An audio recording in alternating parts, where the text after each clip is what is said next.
projects with significant city financial support have prevailing wage protections. I want to stop and certainly acknowledge the chair of this committee, which is Councilmember Bankston, who's with us here virtually today.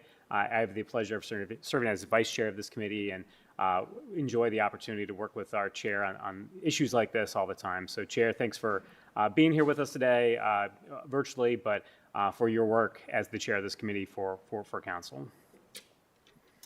Also want to thank my other council colleagues that are here, Councilmember Day Akauer, Councilmember Beatty, Councilmember Weich. I do believe Councilmember Lourdes Barroso de Padilla will be joining us here at some point as well. We know that as Columbus grows, the city of Columbus will continue to invest in vibrant and diverse economy in a myriad of ways.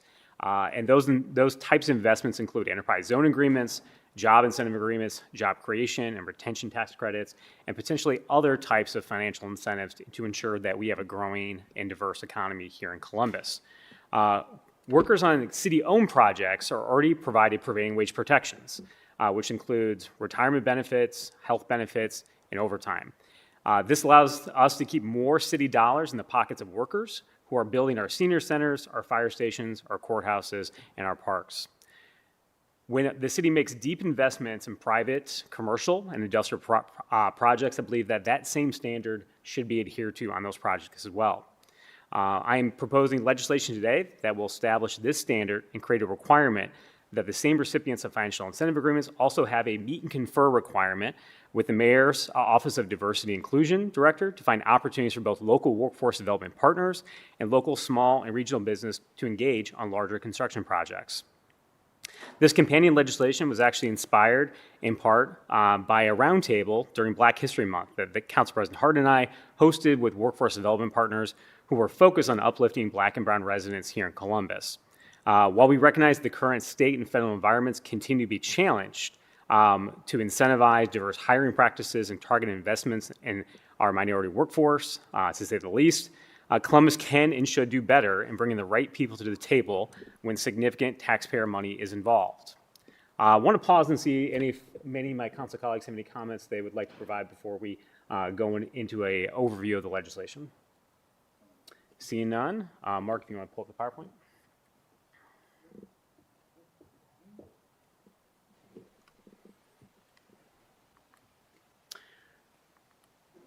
So the first question is, when we say prevailing wage, what exactly does that mean? Prevailing wage in Ohio is the minimum standard for wages, benefits, and overtime rates that are set by the Ohio Department of Commerce for all construction trades working on certain public projects in the state of Ohio. The intent of the prevailing wage law is to ensure that wage standards are protected on public construction projects. This law goes back to the early 1930s. One of the, again, intentions behind it was to ensure that on these larger public projects, that those projects have wage standards built into them to make sure that the folks that are building public projects have the opportunity to make a living wage that comes with benefits as well.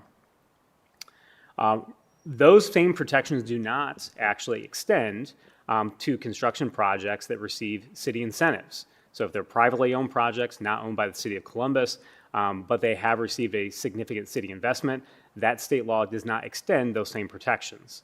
That essentially is what this legislation seeks to do. This would establish that private entities that receive an amount equal or greater to $500,000 in city dollars in support of a commercial or industrial private construction or renovation project must pay at least the Ohio prevailing wage rate and benefits to laborers and mechanics employed on that construction project. Again, this allows this extension, that is one that is required in our own city projects, to be extended further towards ones that the city has made a significant investment into. There is an exemption that is currently within this proposal at this time. This legislation would not apply to projects that are utilizing the community reinvestment, tax abatements for affordable housing projects, or tax increment financing agreements. This exemption covers nearly all city incentivized housing construction from this type of requirement. Additionally, projects that are underneath $500,000 in city support are also exempted from that requirement. Enforcement. Enforcement of the ordinance falls currently in our draft towards the Labor Commission, which currently would allow it to collect complaints and determine through an inspection if a violation has occurred. If a violation has occurred due to the failure of a recipient of a city incentive or a construction contractor employed by that recipient of the city incentive, they would, if the Labor Commission found they did not actually comply with the ordinance, they could face debarment from city contracts for up to 3 years. Covered entities, so those individuals that may be subject to a violation of the ordinance, would have the right to appeal that determination to the Franklin County Court of Common Pleas.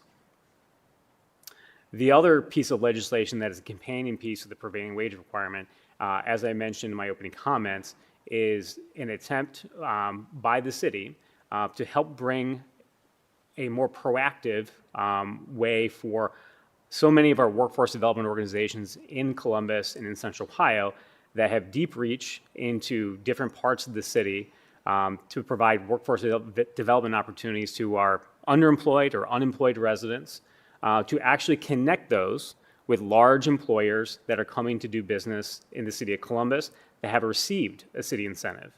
So entities that receive an incentive of $500,000 or greater will be required to meet and confer with our Office of Diversity and Inclusion to determine whether or not there should be a goal that is established for the utilization of small regional businesses for the construction phase of the project, and just as importantly, whether or not that entity should partner with a local workforce development organization so that when those jobs are in fact created, that Columbus residents are ready to do them.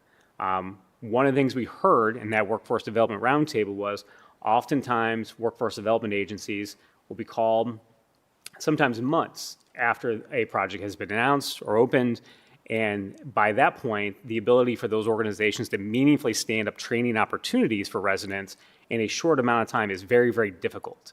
And this type of requirement to meet on the front end would give them the opportunity to make sure that those work opportunities that are being created by city investment actually have a connection to an agency that is actually providing that kind of training to someone within that community. An example of this would be we've had a number of different logistics facilities that have been opened on the south side of Columbus. However, sometimes those facilities did not engage with workforce development agencies about the creation of those jobs that, again, the city has in fact incentivized. Yet, we have the Reeb Avenue Center, which is a hub on the south side for multiple different workforce development organizations. The goal with this kind of legislation would be to help partner and actually make sure that that type of partnership is occurring on the front end. So when that type of city incentive is actually entered into, that they would have the opportunity to know what those workforce development agencies are within that area and how, in fact, they could work with them to make sure, again, the jobs that are created by that city incentive are actually going to City of Columbus residents and hopefully going to City of Columbus residents that are within that neighborhood. This is how we can make sure that the city's direct investment is actually helping to invest back in our people, which ultimately for a city that is primarily funded by income tax actually goes back and helps our coffers as well. So with that, I do want to open it up. I know we've got one public speaker that has signed to speak on this ordinance. I don't believe they are here yet, but I didn't want to pause and see if any of my council colleagues have any questions about the draft legislation to date. This is the first of probably at least 2 public hearings we'll likely have on this ordinance. There's additional stakeholder engagement that my office anticipates to have with folks that may or may not be covered by this legislation moving forward, but I did want to pause and see if any of my council colleagues have any questions or comments. Councilmember White. Thank you, Chair. Appreciate the overview of the legislation. My question was really the threshold. How did we come up with the $500,000? Yeah, that's a great question. We actually went ahead and looked at the past history of a lot of the different types of economic incentives that we have provided to private entities over the past 5+ years. This was sort of the middle ground. Things above $500,000 tend to be some of those larger commercial and industrial projects. We are trying to be thoughtful around sort of the different, particularly on the prevailing wage side, sort of the marketplace in which that kind of project would be. Keep in mind that $500,000 is just the city investment. Oftentimes that ends up being a smaller portion of the project. So if there's that large of a city incentive, you're talking about a project that is definitely in the millions for the most part. So when we talk about sort of what is the amount of workers that would be actually be on that project, we're talking about a significant amount of workers, and we're talking about a significant amount of potential folks that, again, don't have these types of wage and hour protections that if those workers, literally would come across the street and work on a city-owned project, that law would then touch them. Yeah, you're welcome. Other questions from council members? Councilor Beatty? Yes, thank you for all the hard work that you've put into this. I have a couple questions. First is, just given the background that you've done, why do you feel, or why do we feel that this is necessary to make this a requirement, as opposed to the Department of Development negotiating this, or negotiating prevailing wage or something else on a deal-by-deal basis? Thank you, Councilmember. It's a great question. I think one of the reasons why we are seeking to make this a mandatory requirement on certain projects above a threshold is to give certainty. I think one of the things during my 6+ years on council, there has certainly been projects that there's been a question about whether or not prevailing wage would apply. Many of these development projects will have city investment, county investment, some federal investment, private investment, of course, and there's different triggers that come with all those different dollars. And I think one of the things that I've seen is that there are times in which a project may or may not fall into one of these sort of gray areas. And when that has occurred, it's somewhat difficult for that negotiation to happen. And I think from a council standpoint, one of the things that is often, sort of in my experience, is that the Department of Development, their economic development team, are the ones that are engaging with those folks on a daily basis to really negotiate the finer details of an economic development agreement, whatever type. And then ultimately that development deal comes to council for a yes or no vote. Certainly council, and I believe Councilmember Bankston, who chairs our Economic Development Committee now, has done a great job, and certainly chairs before, about bringing council's values to some of those agreements.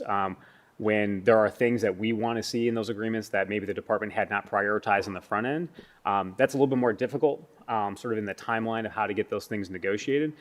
So when we sort of thought about developing this type of legislation, was really to make sure that rather than a project by project, sometimes this makes sense or wouldn't make sense. Sometimes it's, from my opinion, making sure if this is something that council believes is something that should be required the majority of time, then we should actually have that sort of be upfront. Rather than waiting for sort of that sort of back end type of negotiation. And then the second point or question that I had, and again, this may look at this later, do you think that when you look at our surrounding communities, whom which we're competing for projects, job retention, new companies to move here, is there, based on what you know, do you think that there's a chance that this could make us less, the city of Columbus, inside the city of Columbus boundaries, could make us less competitive with a requirement as opposed to it being negotiated on a deal-by-deal basis? Yeah, it's difficult to say. I think when we look at the economic development policies of not only the city of Columbus, but the suburban jurisdictions that sometimes have more generous incentives, sometimes have less, sometimes don't have the same type of tax base to support the levels of support that can be provided. It's a fair question to ask. Oftentimes when I talk to economic development folks around, imposing certain types of requirements, there's always this question of how far do you go before there's a tipping point in which maybe that community is no longer competitive for some of these things.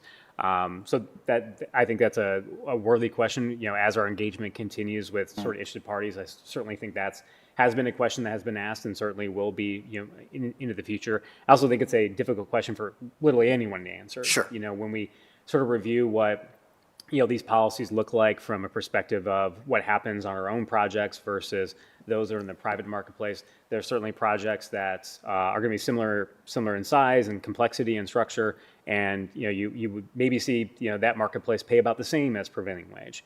Certainly, you may see some that don't, and there's sometimes not a lot of rhyme or reason for that, depending on who's actually involved in the project. So, I think that's an important question, but I think one that's somewhat at this point difficult to in fact answer. Sure. Yeah, because it had come to my attention. I was unaware, but it had come to my attention that the vast majority of the incentives that come out of Jobs Ohio have what's called a living wage requirement. I don't believe that's based on prevailing wage, but so the idea of what we're doing is not unique, and the leading agency in our state is doing something similar. It's certainly not, and I think when you look at the different types of ways that these similar types of policies have been imposed on different types of development projects, you have these kinds of requirements have been negotiated in other areas of Ohio. There's the Cuyahoga County Port Authority. Port authorities are exempted under state law from prevailing wage.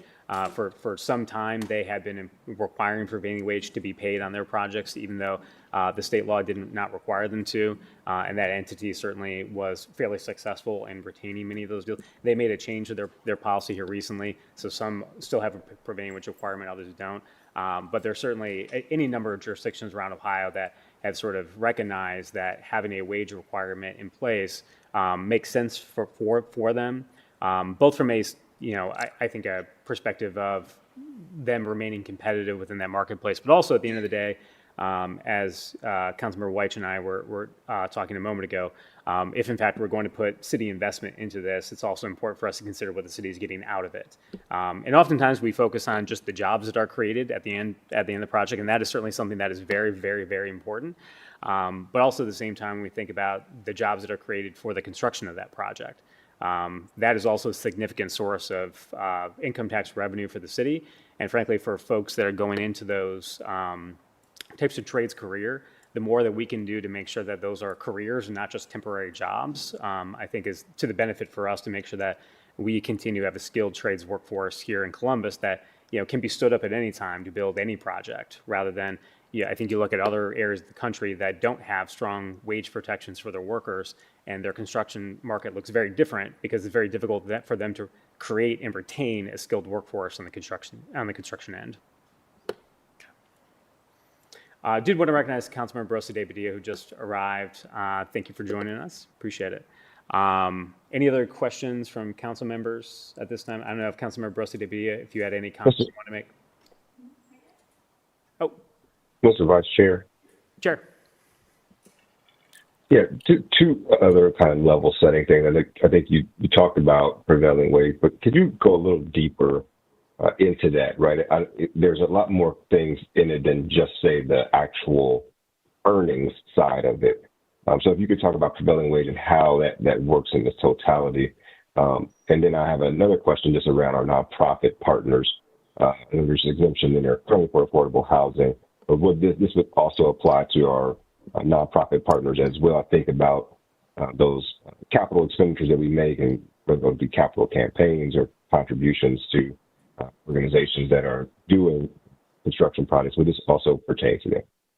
Yeah, thank you, Chair Banks. And so digging in a little bit deeper about when we talk about prevailing wage, it does go beyond simply just a hourly wage requirement. Ohio's prevailing wage law has two components. One is both the hourly wage, and the other component is what's referred to as the fringe benefit. That typically is the portion of the wage that goes towards the payment of healthcare, retirement benefits, training. Again, most folks have heard me, use this tired term, but oftentimes we talk a lot about jobs, but what turns a job into a career is something that also comes with good health care, good retirement benefits that actually provides that holistic economic support to families. That is in fact contemplated within the prevailing wage law itself. So it's not just what is a fair wage for an electrician or plumber or pipe fitter or sheet metal worker or roofer, but also what is the standard benefits package that individual should be afforded. And again, that is what the city pays, requires to pay folks on our projects. And what this legislation essentially, again, contemplates is that those very same protections should be extended to folks that work on projects that receive a significant incentive on their own. To your second question, Chair, this is a question around sort of what is that $500,000. So certainly when we talk about things that are economic developments, I think that's what we've spent a lot of our time talking about. But this also would at this draft would cover capital contributions. So if a nonprofit sought capital budget dollars from the city of Columbus for a renovation of their building or an expansion, and that capital budget allocation was provided to them over that $500,000 threshold, that would extend that requirement to that project. Example of this, a couple years ago, the city provided, I think, several $1 million to the Girl Scouts in Central Ohio for a construction of a renovation of their summer camp campus. I think that was out on sort of the far west side, if I remember that correctly. That if in fact this policy would pass, if that type of thing would come up again, these prevailing wage protections would extend to that project because the Girl Scouts are not a public authority. They would not be covered by a House prevailing wage law. But if they sought these types of funds from the city and utilized them for that construction, that would have then provided those wage protections to those workers on the project who otherwise likely would not have had them. Did I answer your questions, Chair? No, absolutely. And then another thing, I think this is probably getting into the weeds, but thinking about projects that have phases. So say there's a two-phase project. Someone gets a $500,000 contribution for phase one. Would that then also make phase two under this prevailing wage requirement as well? Because say that the entire project is X number of dollars, but it's going to be split out over two phases. We're giving money to the project itself, but it's only, say, for phase one. How would that work? And I'm sorry if I'm getting into the weeds a little bit on that, but just interested. Yeah, Chair, that's a great question. I think one of the things that we've certainly been hearing from some interested parties that have been engaging with our offices, similar questions to that about how far do those protections extend.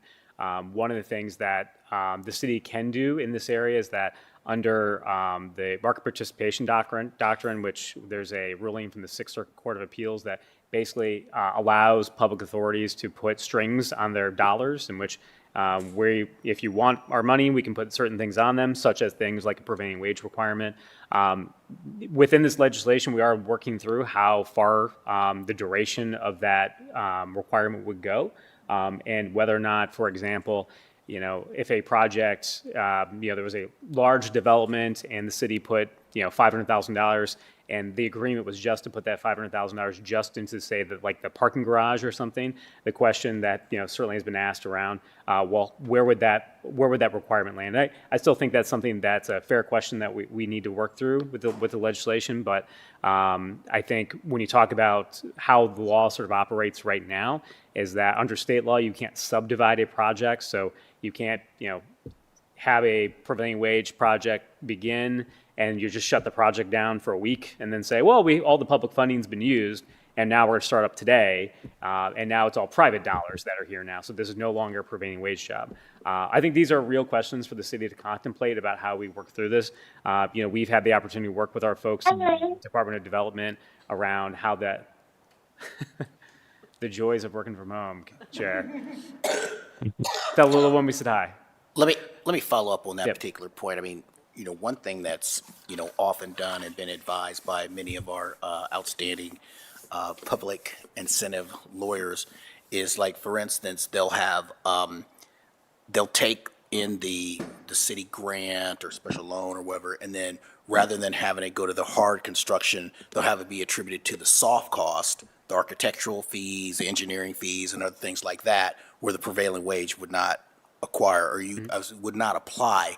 So would you be looking to close that particular loophole? Because this is done quite frequently. Yeah, and one of the things that that the legislation currently mirrors is the federal prevailing wage law, so the Davis-Bacon Act. They have more guidance, I think, than what exists certainly at the local level. Whereas if you look at things, take for example our home funds that come from the Department of Housing that sort of flow through the state down to us.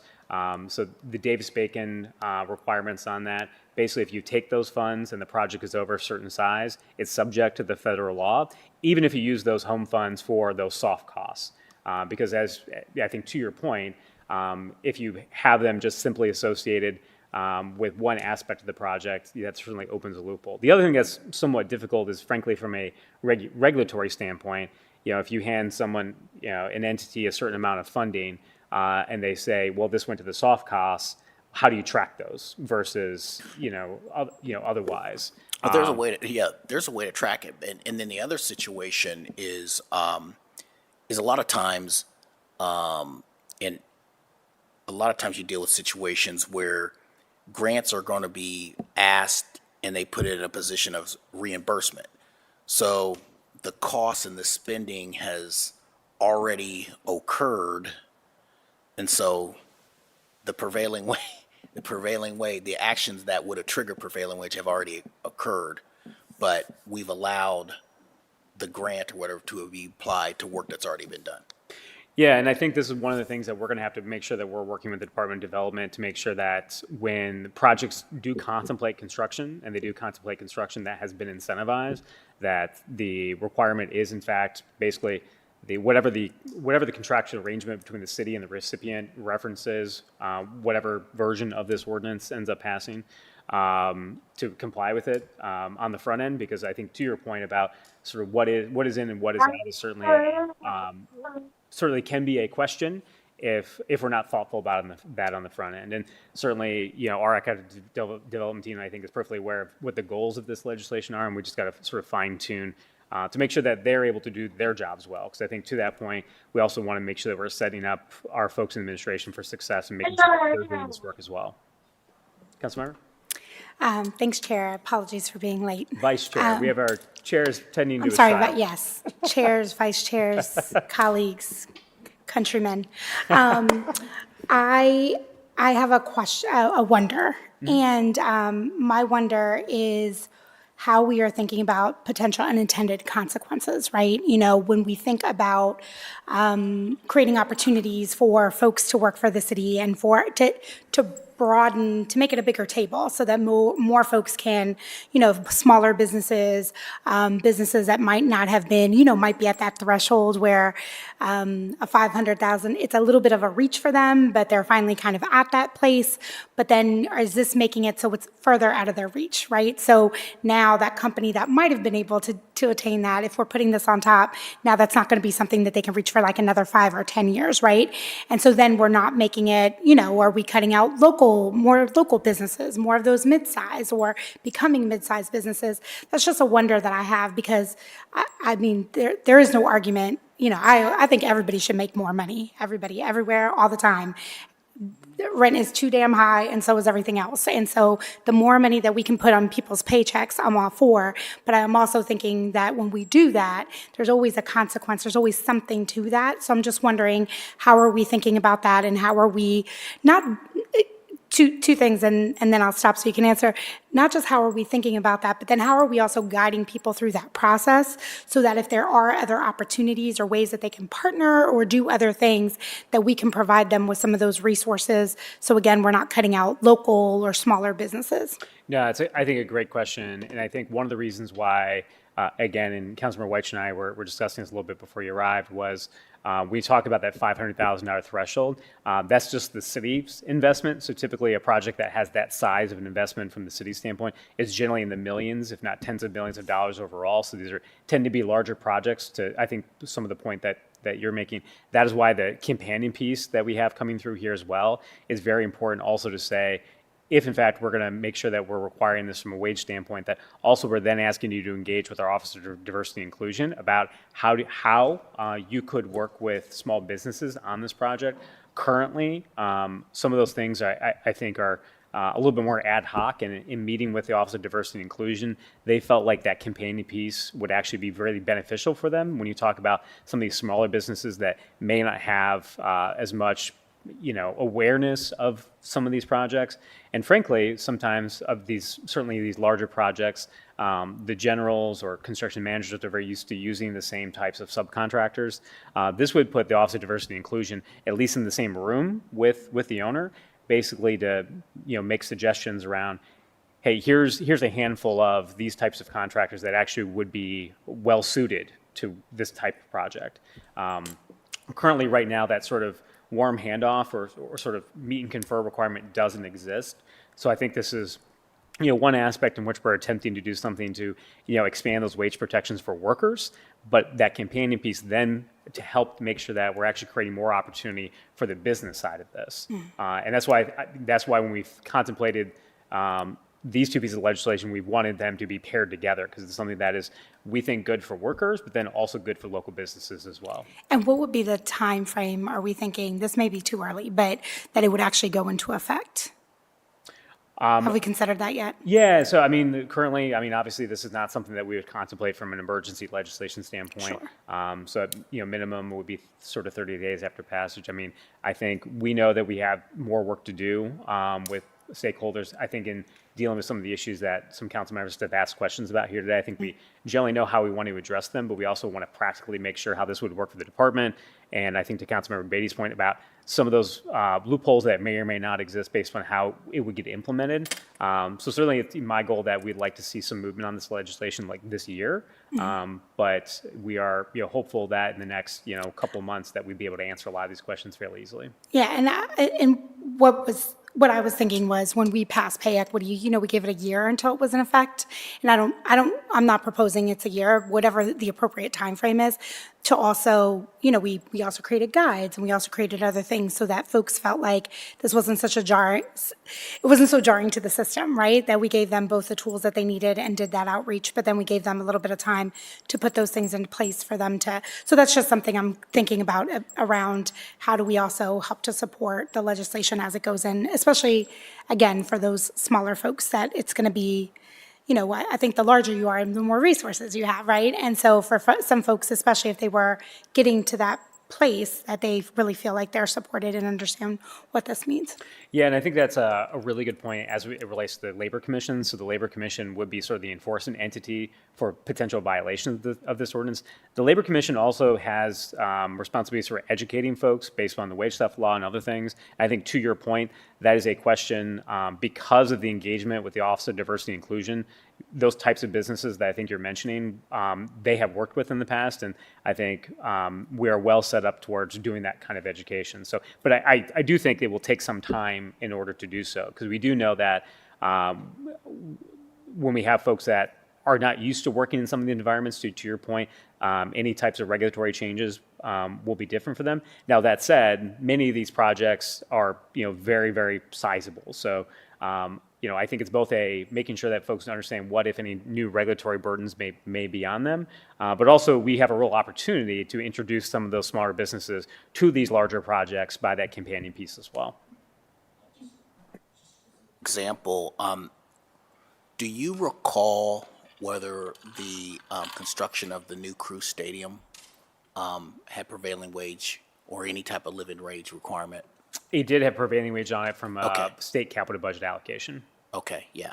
Because that was a project that had significant small and minority participation, and many businesses had not had an opportunity to participate in the past, as subs, as suppliers, et cetera, that prevailing wage would have applied to. So I guess more and more of these businesses are getting the opportunity to participate in prevailing wage Yeah, and projects and be able to administer that. That's the difficulty with a small business many times, is having the internal wherewithal and knowledge to be able to carry through the prevailing wage and pay their people appropriately without suffering any penalties or fear of doing that.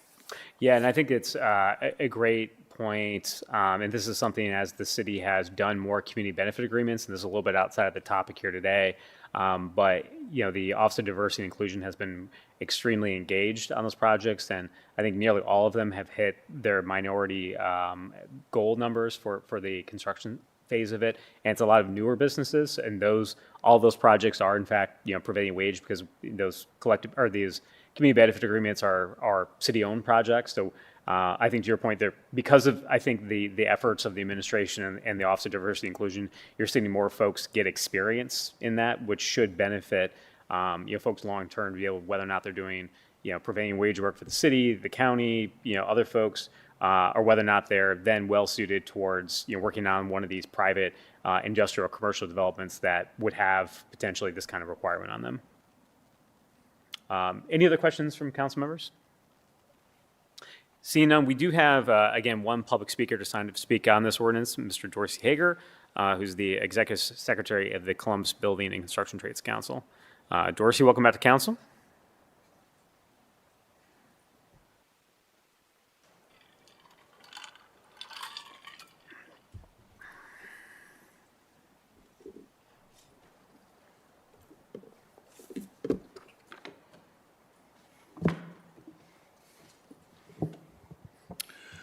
Thank you for having me. Chair Bankston, Vice Chair Dorns, Councilmember Weish, Barosa de Padilla, Beatty, Day Alcower, thanks again for letting me speak here to council.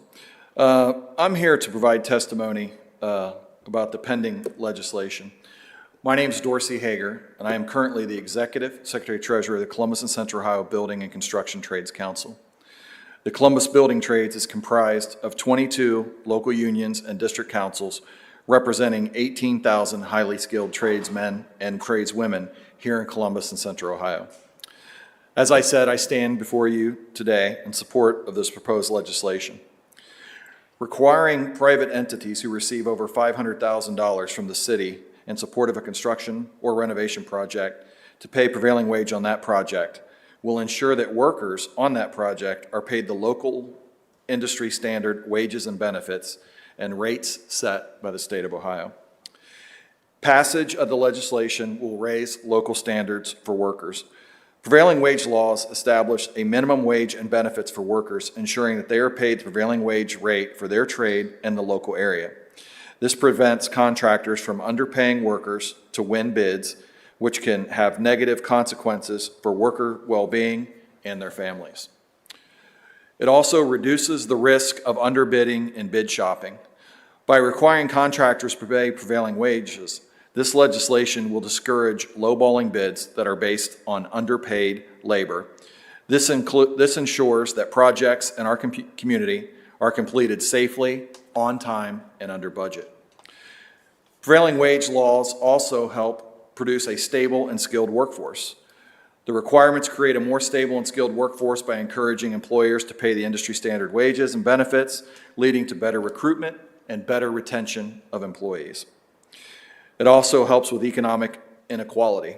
By legislating that workers receive industry standard wages and benefits, prevailing wage laws reduce wage gaps between high and low earning workers. This ensures that all workers can provide for their families and retire with dignity and respect at the end of their career without being a financial burden on our local government, and that helps everyone in our community. Prevailing wage laws also incentivize contractors to invest in training and apprenticeship programs, which leads to a safer, more skilled workforce and a stronger pipeline of talent in our industry. It's my privilege to represent the hardworking members of the Columbus and Central Ohio Building Trades. I'm proud to stand before you today in support of this legislation, and I'll take any questions or comments you may have. Thank you, Mr. Hager. Any questions from council colleagues for Mr. Hager? Seeing none. Thank you for being here, sir. All right, thank you. Want to thank again my council colleagues and certainly Chair Bankston, who is here with us virtually for the questions and comments here at this. We certainly have additional engagement to do with folks on this topic over the coming weeks and months. It's my goal to make sure that this legislation works both internally at the city, but also extends those wage protections that we think are important for these types of projects to have received this kind of significant financial support from the city of Columbus. If anyone wants to reach out to me regarding this legislation, you can call my office at 614-645-7994. And my email is also radorns, D-O-R-A-N-S, @columbus.gov. If folks have questions or comments regarding this piece of legislation. Again, as we continue to move this forward, any future updates, we will consider certainly having an additional public hearing, but make sure that my colleagues are well aware of how those ongoing discussions are moving. So with that, this hearing's adjourned. Thank you everyone for being here.